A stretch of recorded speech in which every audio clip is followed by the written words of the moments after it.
It was the 20th of April 2009, and I was just about to set off on the longest trip I have ever been on.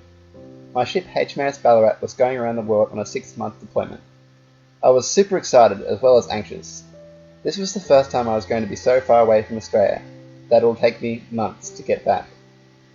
The trip will take us firstly from Darwin to India, Italy, Spain, England, Canada, America, Trinidad and Tobago, Hawaii and Japan, taking us through the Panama and Suez Canals as well as various oceans on our once-in-a-lifetime trip. The longest part of the trip was between Darwin and the port of Cochin, India. It took almost a month. We cleaned and worked and slept and cleaned again, and then we cleaned some more.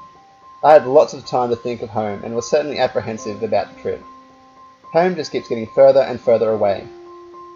We finally arrived in India. It was definitely a shock to someone who had never really experienced other cultures and the way other people lived around the world. From the slums to the frankly scary driving, it was something I'll not forget when we were almost taken out by a car in our poor tuk-tuk.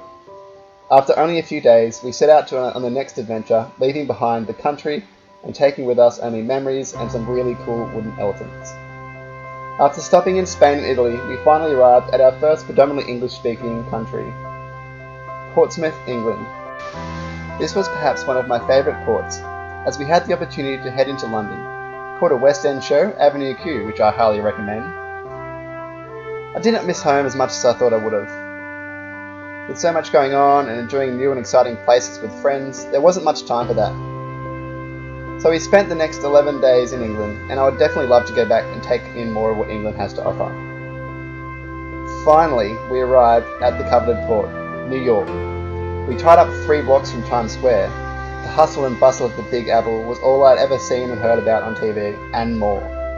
Over the next few days, we explored the city from small, back alley parks to the concrete tangle of skyscrapers. Truly, New York is one of those places you have to see to believe.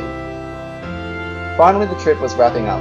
I'd seen so much and learned about how other people lived, from slums in India to the English countryside to Tokyo in Japan, where they were packed in like sardines. This trip gave me an experience that is most likely once-in-a-lifetime experience that I will never forget. And even though the places we visited were amazing, I can't help but think there is no place quite like Australia.